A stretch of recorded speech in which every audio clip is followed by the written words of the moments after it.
To get the inputs about astrology, kindly like the channel, subscribe it, and share with your friends. Thank you for watching Jyotishipedia. If you like my videos on astrology and related fields and wish to receive these regularly, then please consider supporting this channel by donating at 98969 at YBL through UPI. You may also scan the QR code given here and make the payments directly. Thank you.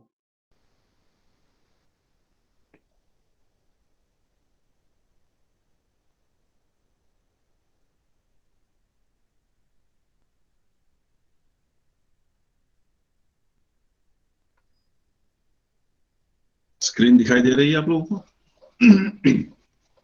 Yes, sir. Yes, sir.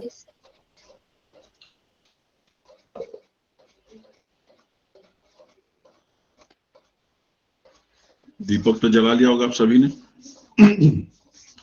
Shubham करोति कल्याणम आरोग्यम धन संपदाम शत्रु बुद्धि विनाशाय दीपक ज्योतिर्नमोस्तुते। हम सभी देवी देवताओं का और उन सभी ऋषिगणों का आदर सम्मान पूर्वक नमस्कार करते हैं जो ज्योतिष नाम की विद्या को इस विश्व में, इस ब्रह्मांड में लेकर आए और जिसे हम सीखने का प्रयास कर रहे हैं, और उनसे आशीर्वाद मांगेंगे कि वो हमें ऐसी बुद्धि दे, ऐसा सामर्थ्य दे कि हम उस विद्या को समझ सकें और इस विश्व के, इस ब्रह्मांड में कल्याण के लिए उसका उपयोग कर सकें।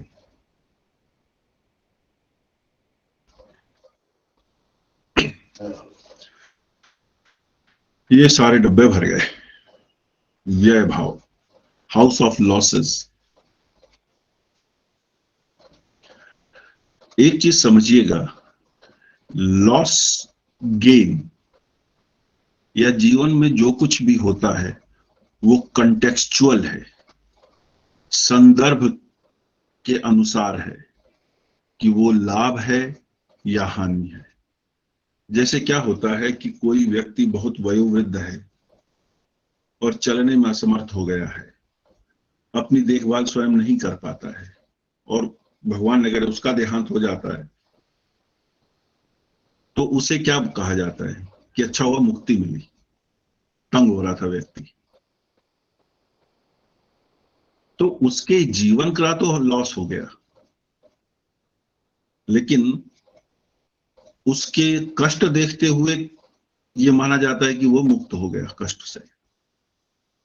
तो ये कंटेक्सचुअल होता है हमेशा, इसलिए इससे भयभीत भी नहीं होना है, पर समझना है इसके संदर्भ को सावधानी पूर्वक। तो ये कैडेंट है, अपोक्लिम है, 12वां घर है, म्यूटेबल है। म्यूटेबल का अर्थ क्या है? जिसमें परिवर्तन हो सकता है। और वाटर ट्रिप्लिसिटी का हाउस है, जल तत्व का है, मोक्ष का घर है। ये तो लगभग सभी को समझ में आ गया है।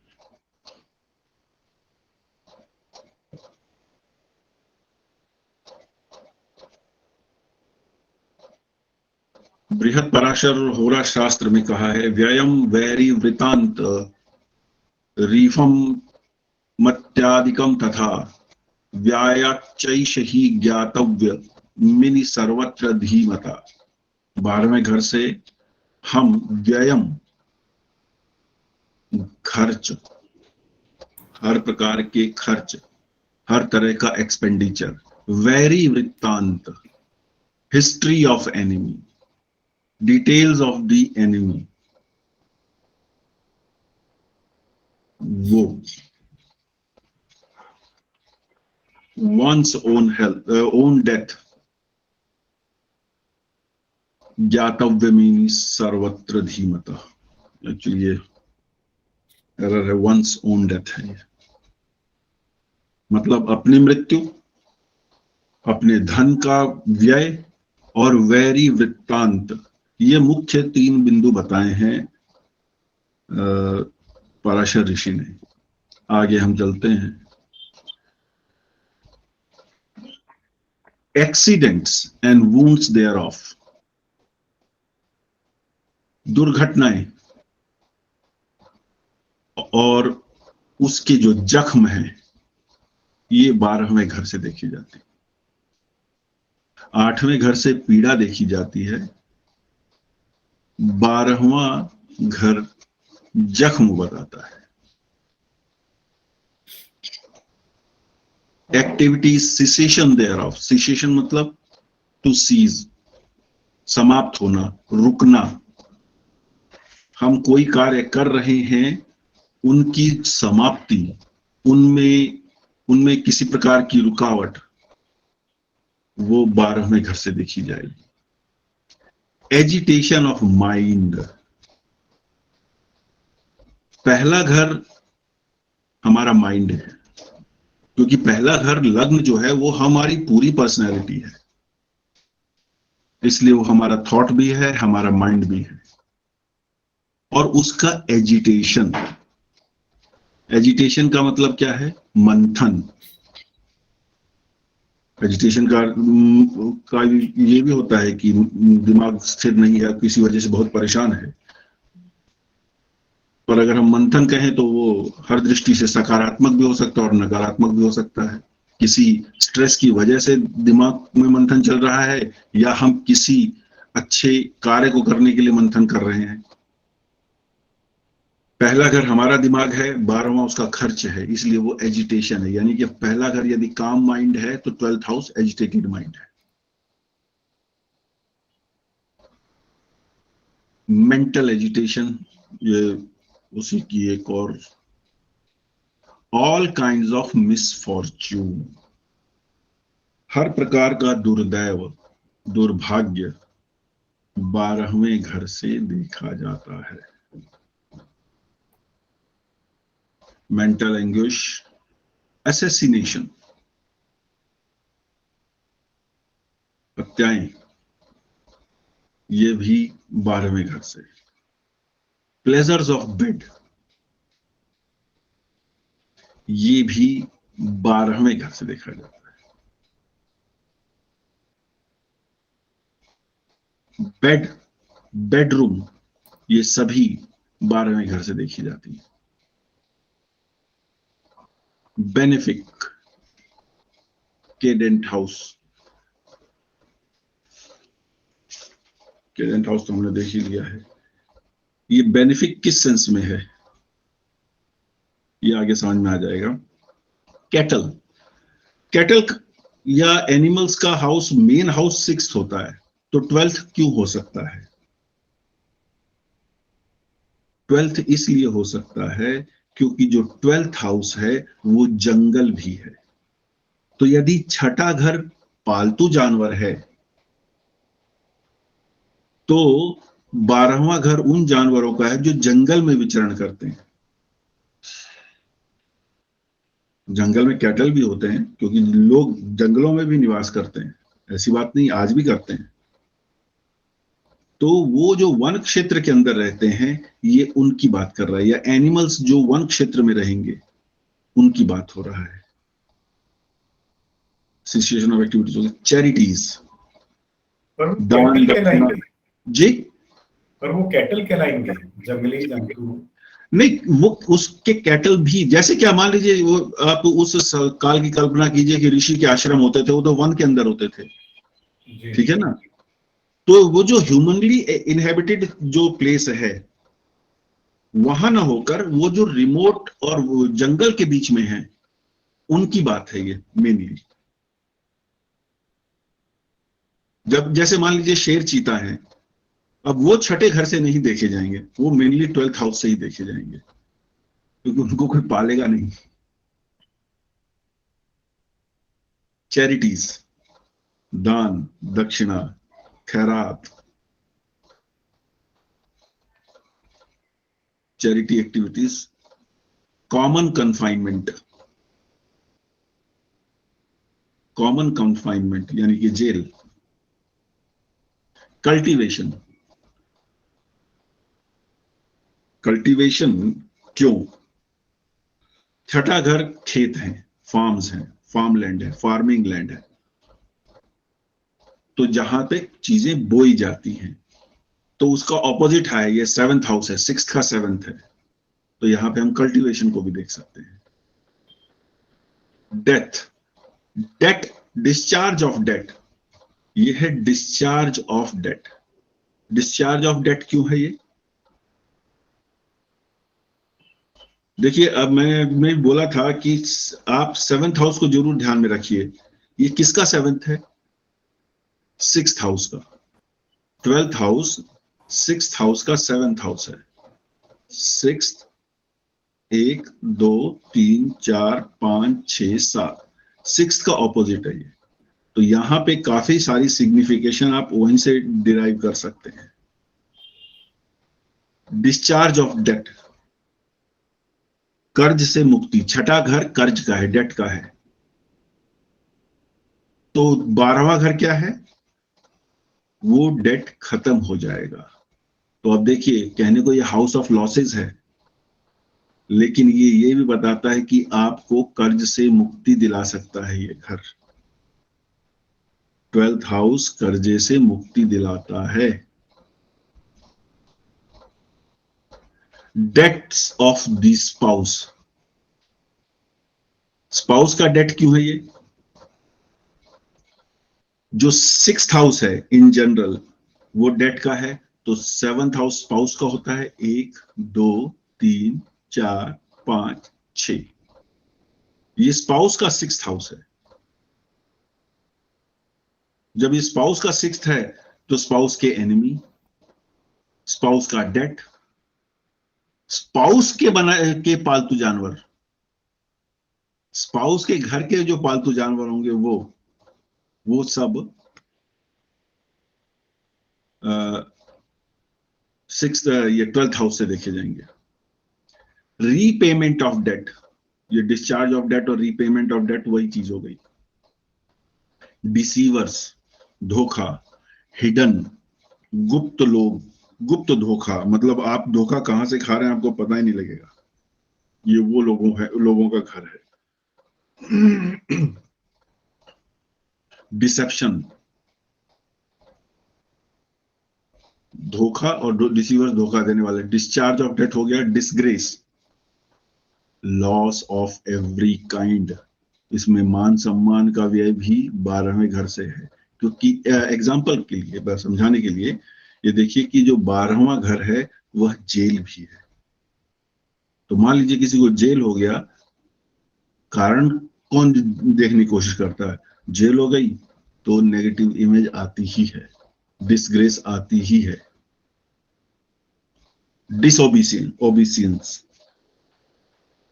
ओबीडियंस का उल्टा हो गया डिसओबीडियंस 12th हाउस से। डिस्प्यूट,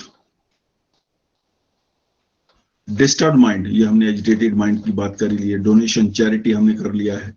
ड्रीम एक्सपीरियंसेस, अब ये सीधे सीधे रिलेट होता है बेड से। बेडरूम है यार, किसी भी व्यक्ति की कुंडली में ये बेडरूम 12th हाउस होता है। तो बेडरूम में जो व्यक्ति सोएगा तो सपना भी आ सकता है। तो ये वो सपने हैं जो सोकर देखे जाते हैं, जाग कर देखने वाले सपने नहीं है। इमेंसिपेशन, कमजोरी, 1st हाउस आपकी हेल्थ है तो 12th उसकी जस्ट ऑपोजिट हो गया। End of the journey, obviously life की जर्नी शुरू पहले घर से होती है और 12वें पे खत्म हो जाती है। Endings, same. एंजॉयमेंट, अब ये एंजॉयमेंट कैसा एंजॉयमेंट है? Generally the enjoyment you feel in isolation, क्योंकि ये अकेले का भाव है, आइसोलेशन का भाव है। दान करने के बाद आपको जो आनंद की अनुभूति होती है वो एंजॉयमेंट है। भगवान की भक्ति करने में अकेला बैठकर तपस्या किए जा रहे हैं और उसमें जो आनंद आ रहा है उसका घर है। एंट्री इनटू हेवन, ये माना जाता है कि ये स्वर्ग में जाने का मार्ग है। ऑब्वियसली जब जब डेथ होती है उसके बाद ही आगे की प्रक्रिया शुरू होती है।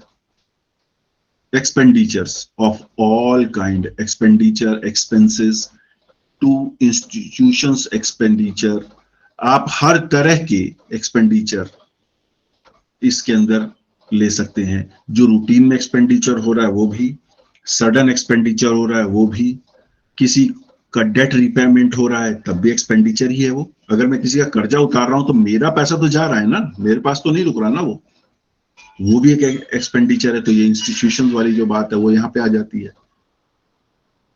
किसी के हॉस्पिटलाइजेशन का बिल पे करना पड़ रहा है,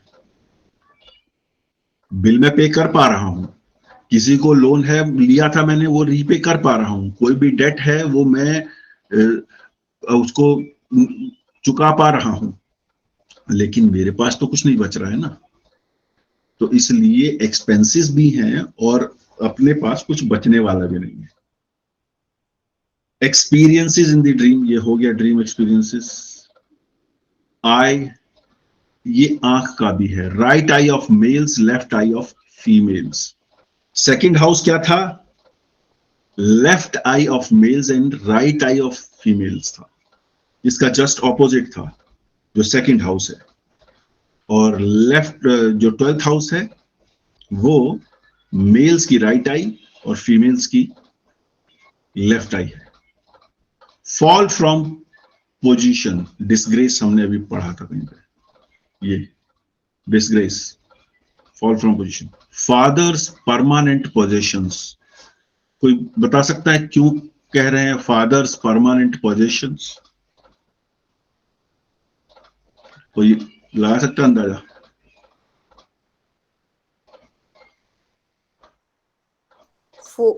नाइन्थ से फोर्थ।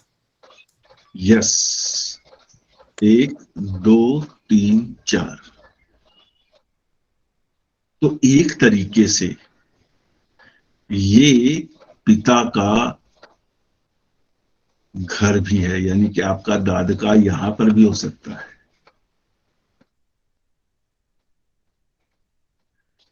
फोर्थ हाउस घर होता है ना मदर का, मदर जहां पे है, और फोर्थ हाउस आपका होम होता है। तो फादर का होम ये हुआ, तो दादका हुआ कि नहीं हुआ? हाँ जी। तो ये यहां से सीधे, तो ये परमानेंट पोजेशंस इसलिए हैं। फीट, पैर, ये हमारे पैर भी हैं। ये घर पैर के बारे में बताता है। किसी को पता है उसके 12th हाउस में केतु है क्या? पूछ रहा हूं, मतलब किसी को पता हो और किसी के चार्ट में हो। नहीं पता मुझे। नहीं पता तो कोई बात नहीं। नहीं, एक नॉन के चार्ट में पता है, राकेश भैया की सिस्टर। तो आप ये देखिएगा, क्या उनके जूते जल्दी जल्दी टूटते हैं या उनके पैर में बीमारी पड़ती है क्या?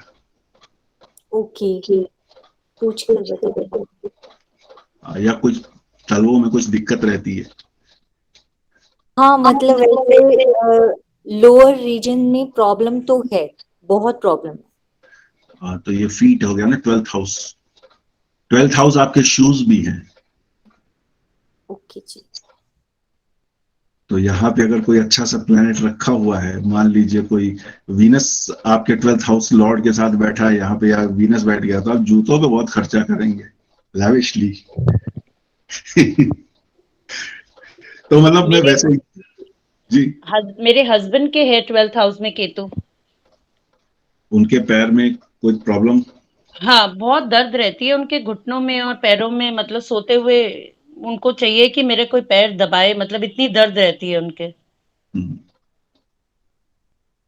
चलिए, फेमिनाइन हाउस। फेमिनाइन हाउस क्यों क्या है, कह दिया इसे? क्योंकि देखिए सीधी सी बात है, ये थोड़ा सा जो बेडरूम है इसलिए इसको फेमिनाइन हाउस कहा गया है। बिकॉज इन जनरल टू से, ये कुंडली किसकी है? काल पुरुष की, मेल की कुंडली है।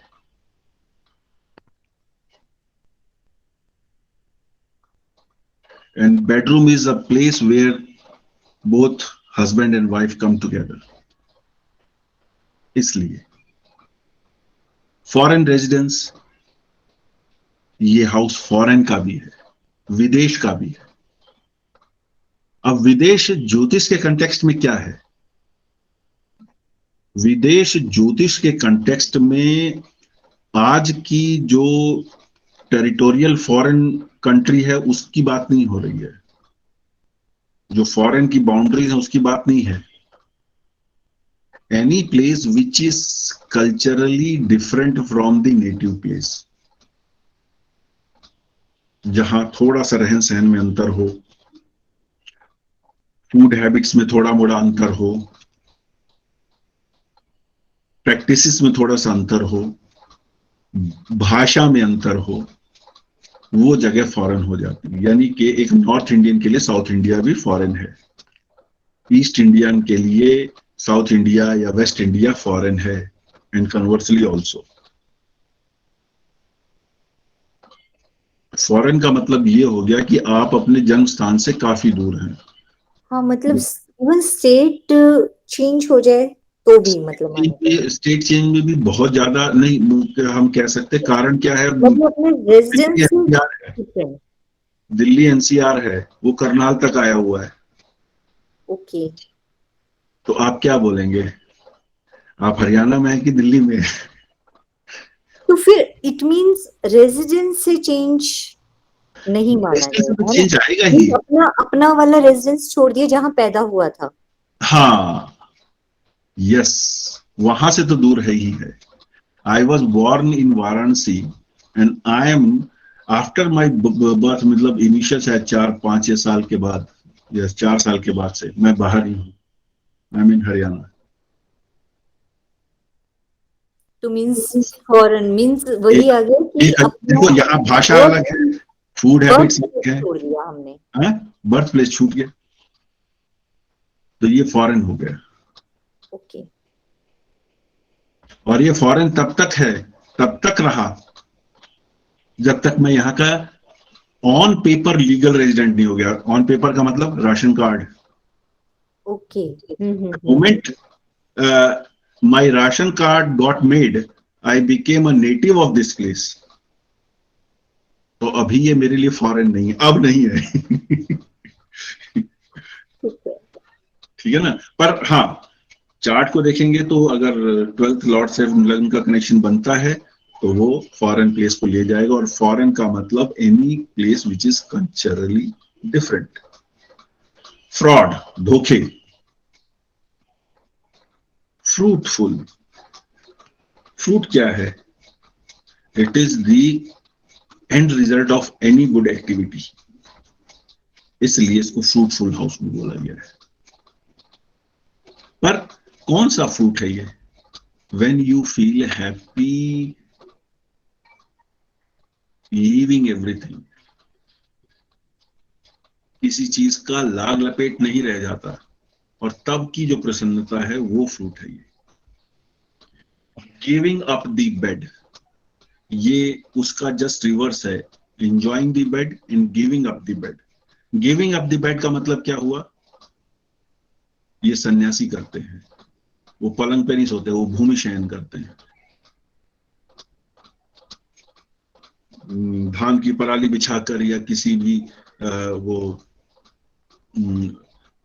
वनस्पति को बिछाकर या कंबल बिछाकर जमीन पर ही सोते हैं। So giving up of the bed is also seen from the 12th house. कुछ लोग ऐसे होते हैं जिनको बेड पे ठीक से नींद नहीं आती, पर वो साइड में नीचे उतर के जब बिस्तरा जमीन पे बिछा लेते उनको नींद बहुत अच्छी आती है। या बेड पे सोएंगे तो वो कभी भी अपने को हेल्दी महसूस नहीं करते, या इनको ये नहीं लगता कि मेरी नींद पूरी हुई। बट अगर वो जमीन पे सोएं तो उनको लगता है कि मेरी नींद बहुत अच्छी पूरी हुई। तो अगर किसी को ये लगता है तो बेटर ही और शी डज दैट, करे। आराम ही तो करना है। ग्रीफ, वही हर प्रकार का दुख। एंट्री इनटू हेवन हमने कर ही लिया है। Homes for the aged, old age homes, ये भी 12th हाउस से देखे जाते हैं। अब ये ओल्ड एज होम मतलब हम इसको मेदिनीय ज्योतिष के अंदर देखेंगे, जहां पे मतलब हम एक लार्जर ग्रुप के बारे में सोच रहे हैं, एक नेशन के बारे में सोच रहे हैं।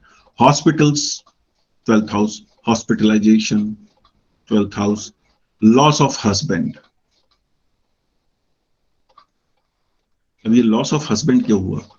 Actually this is loss of spouse, पर वही बात है क्योंकि ये काल पुरुष की कुंडली है, अब इसलिए वो मेल कंटेक्स्ट में ली जा रही है। पर पुरुष का एक और अर्थ है, वो किसी दिन किसी एक्स्ट्रा लेक्चर में संडे को डिस्कस करेंगे। पुरुष कई जगह जेंडर को बताता है और कई जगह पुरुष जेंडरलेस फॉर्म को भी डिनोट करता है। मतलब अगर हम जैसे सामान्य रूप में तो पुरुष इज मेल, स्त्री इज फीमेल, पर शास्त्रों में पुरुष शब्द कई जगह इस्तेमाल किया गया है, उसकी परिभाषा दूसरी है और वो एक लिविंग बीइंग को डिनोट करता है, ना कि किसी जेंडर को। वो जेंडरलेस कॉनोटेशन है उसकी। पर यहाँ पे आना चाहिए या रख ले हम खुद अपने समझने के लिए, लॉस ऑफ स्पाउस। अब लॉस ऑफ स्पाउस कैसे हो गया? 7 से 6। 7 से 6 में तो ऋण होता है, लॉस तो नहीं हुआ। सर लग्न का एसेंडेंट का हाँ, गया है। एसेंडेंट का 12th है, इसीलिए यहाँ पे हस्बैंड लिखा है। अंतर समझ में आया? किसी को कंफ्यूजन तो नहीं हो रहा यहाँ पे? ये हस्बैंड है, हस्बैंड का लॉस है, यानी कि हस्बैंड का 12th हाउस है तो उसकी तो डेथ का हाउस हो गया ना। इसलिए हम इस जगह पे 7th के कंटेक्स्ट में देख रहे हैं इस सिग्निफिकेशन को, 7th हाउस के कंटेक्स्ट में। क्लियर हो गया? नहीं, ये लॉस ऑफ हस्बैंड है या हस्बैंड का लॉस है? अच्छा ठीक है, लॉस ऑफ हस्बैंड भी है और हस्बैंड का लॉस भी है, दोनों है, ये दोनों है। देखिए वो किस तरह है वो भी मैं बता देता हूं ना। 7th के कंटेक्स्ट में ये हस्बैंड हो गया ना, इसका लॉस, इसके लिए तो ये 12th हाउस है, मॉनेटरी लॉस भी है और बॉडीली लॉस भी है, तो आप दोनों लॉस ले सकते हैं इसमें। लॉस ऑफ हस्बैंड इसके कंटेक्स्ट में, ये अगर वाइफ है तो हस्बैंड का जो लॉस हो रहा है वो इस घर से देखा जा रहा है सही है, और ये हस्बैंड को लूज कर रही है वो भी यहीं से देखा जाएगा, क्योंकि ये हस्बैंड है, ये हस्बैंड का 12th हाउस है। हाँ ठीक है जी। ना? तो ये दोनों कंटेक्स्ट में आ सकता है। इम्पेडिमेंट्स, समस्याएं, इम्प्रिजनमेंट, जेल मैंने बताया ही है। इंस्टीट्यूशनल एक्सपेंडिचर, आप किसी ऐसी जगह खर्चा करते हैं जो कि इंस्टीट्यूशनल है, चाहे वो बैंक का लोन रीपे कर रहे हैं, आप किसी गौशाला में डोनेशन दे रहे हैं, किसी ओल्ड एज होम में कोई डोनेशन दे रहे हैं, ये सब institutions, mental relating to mental institutions mental, okay mental institution हो गए। तो ये पागल खाने को भी बता रहा है। पागल खाना क्यों लिया गया यहाँ पे? एसेंडेंट का दिमाग का लॉस। दिमाग का लॉस एक चीज, दूसरा पागल खाना भी तो आइसोलेशन है। Thank you for watching Jyotishipedia. If you like my videos on astrology and related fields and wish to receive these regularly, then please consider supporting this channel by donating at 98969049939 at YBL through UPI. You may also scan the QR code given here and make the payments directly. Thank you. निरंतर ज्योतिष संबंधी जानकारी पाने के लिए इस channel को like करें, सब्सक्राइब करें और शेयर भी करें।